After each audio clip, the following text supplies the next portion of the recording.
We are here. With the Saga boy. We did.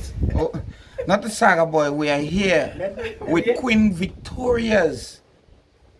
The day she was crowned queen. Yeah, This was the day this gentleman was born. I was born on the 24th of May, 1932. That day, Queen Victoria was crowned the Queen of England. You look like a young boy. I look like a young boy. You look very much like a young boy. Well, that's why plenty young girl falling for me. Well, look at that, basically, we are here. We are here, of course, with Mr. Victor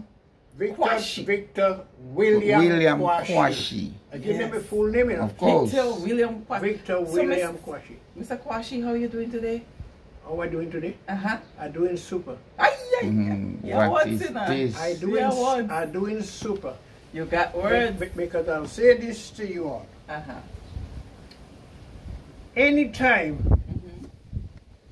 I go to bed and I sleep and I wake, I have to thank the fella I can't see for blessing me to see another day. Amen. Of course. Amen. Because there is a lot who not even half of my age. They can't walk from here to the school. And tell them you also have to climb a hill to get home, Whoever it is, they will have to call again. Yeah. Yes. Before we were interrupted by the phone, you were saying every morning you wake and you give the Most High praises because... Thank God, I ask God to bless me through this day. And before I go to bed in the night again, you give him the thanks and praise. Because I had a morning prayer in a book I got on the table on my thing there. And also an afternoon prayer. And that book was left by my youngest uncle. And he was a large man. And I took up that book. And from the time I took up that book, I'm seeing more daylight every day. Oh, wow. Look at brilliant. So, for those who do not know who Mr. Quashie is, tell us something about yourself. Where you're from, you say you're almost 90. I will say this to you. I was born in I was born in the middle between Grandbay and Mount Pleasant, the dead middle, you know, like that. Well, you split it? You make me laugh. Because when I told people, and I bring them and say, where I was born, my mother could have looked down into Mount Pleasant Cemetery and he could have looked apart on Grandbay Estate here. Where I was born. I was born in the middle of this both little island, Grandbay and Mount Pleasant. Okay. And as I said again,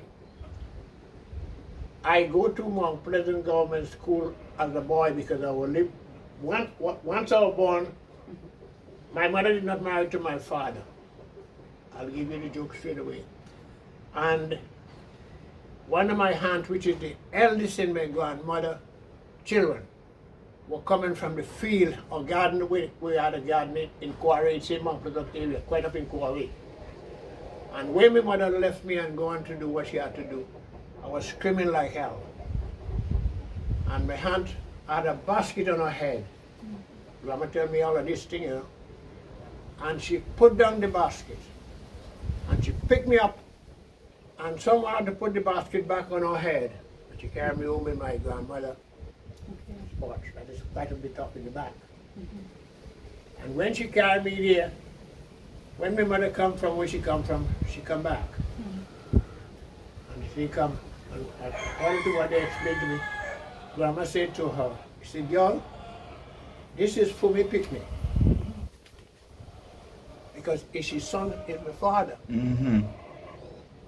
Girl, you have all your access now to go any way you want and do anything. This child is mine. This child is mine, he stay here. What is this? And my high clean in my grandmother and grandfather yard as a boy. Okay. And what I developed today, I have to go back to those two old people, because my father wasn't in Carriacou. My father was up and down Trinidad, and etc. etc. You went to work in the oil field? I work in Point 14 in the oil field. I work in Saturday. I work in the middle there, because my father was a man working for a guy they call Neville Ross. And I used to go in there ever so often, because when my father took a stroke in Trinidad, I was in Trinidad at that time. And they called me Neville Ross, the gaffer, and the gaffer said, tell Victor his father took a stroke. He came from work the morning, and he met the daughter on the bed with the mother. That is the sister, but that's not, when I say mother, with a different mother. And he didn't wake her up to tell her, well, go and lie down somewhere else. I want to lie down. He let she lie down there. He just take something and put down on the floor and lie down. You know these people that when they come anywhere, they want to lie down, they lie down anyhow. Yeah. And I was in the same place where my father was working night. The phone rang with my boss, and the boss says, Vic, it's you, you know, your daddy taking sick, he had taken a stroke. I had to left the job. It's a good thing I was a wrench man on the job. I had to left the job.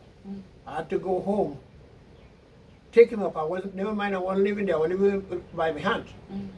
And run him into San Fernando Hospital.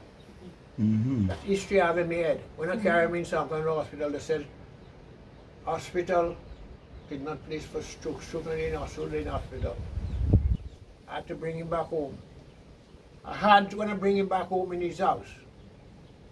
I'm not living with him. I'm living by my hands. Every week, when I draw my salary, I push out to go for him. The woman is not my mother, but I had to feed her. You see why I live to see 88, 89? God will bless you there now. And it seemed like long ago that was something that was common going to Trinidad or Aruba and walk. He could tell you his grandfather went there and walked too. I will say this to you. I grew tough. I look after my father. I left Trinidad and I come to Grenada in 1957. England I owe. England, here I go. I go to England.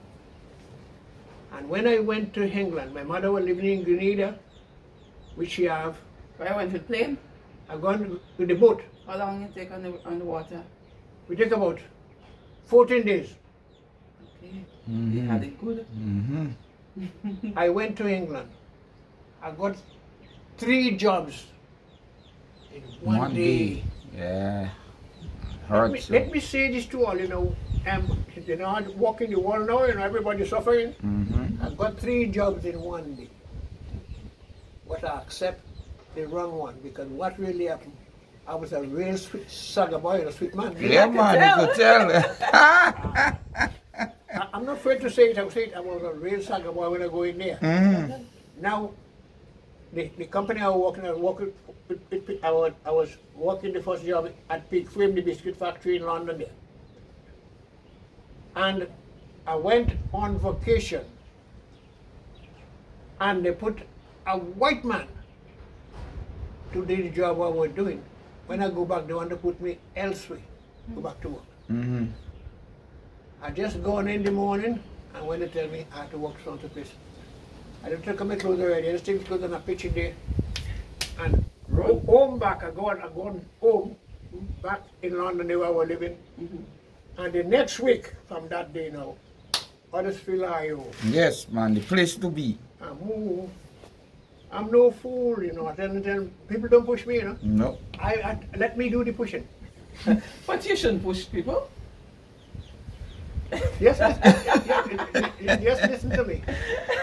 When I got to Huddersfield, this factory they call Airport Pipe Company, because they're making all this clay where we see it coming in Caribbean and all going on the ground. That's the company I'm going to work for. Okay. So you used to get big money. Only sweet girl. Let me hear the story. When I start working there, I start on the shop floor working. But the guy who was the general manager, they didn't like the skin black, you know. Mm-hmm. So the guy I work under, he happened to left. When you go in a place to work and you know the job so much, the leading man who know more the job had to carry on the job. Yes. Out there. Well, to be fair and square, I was doing the job, but I wasn't paid the charge and rate. Listen carefully, you know. Mm-hmm. But I never worry and I never... You never make no fuss about it. No, no. But a guy that was working on the same ground floor like myself become a manager in there. Mm-hmm. And brother, all what they were holding inside of the for me when they take what they paid me, they had to throw all back to this black son of a... Don't look at me now. Listen to me, you see this? Mm-hmm. He have you. You just keep cool and calm. And where you have to go, you must get there. Yes. That's why you're so far. Let me say, hold it, baby. What? Let me say one thing to you. I don't tell people, I'm not educated, you know, but I'm not stupid. Stupid, of course. You're not, definitely not. Your memory good.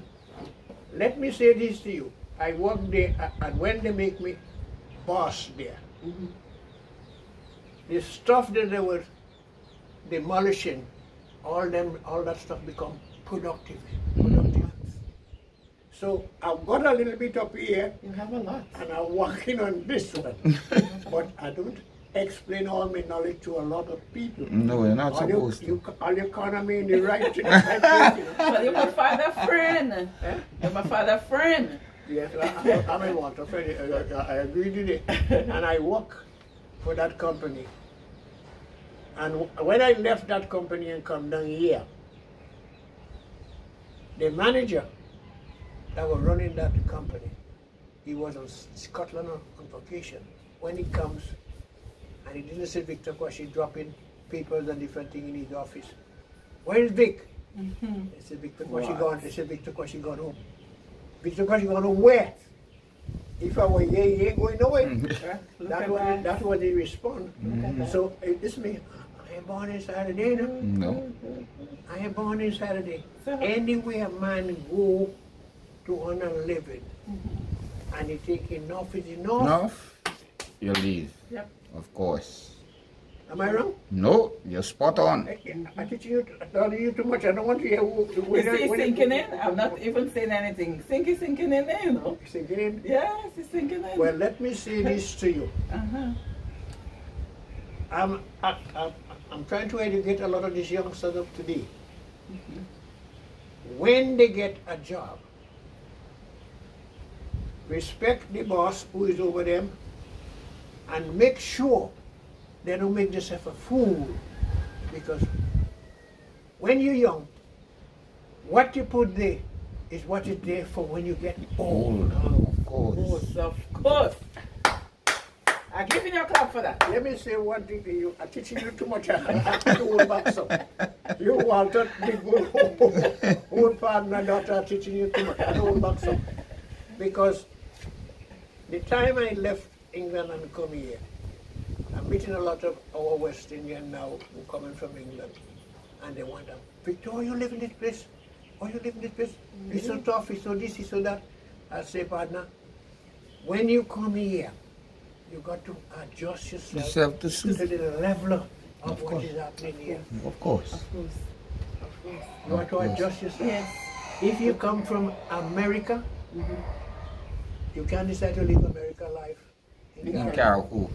That's true. You got to adjust yourself. To suit Carriacou's And living. when you come back to Carriacou, if you had a basic you were doing before you leave Carriacou and go back to it first. Yes. Here belongs to us. I'm teaching you too much. I say again, I have to hold back some. Well done. Food for thought. That's a lot. Miss Mills, 15 and counting. We'll take him to another episode. All right. Okay. Let me say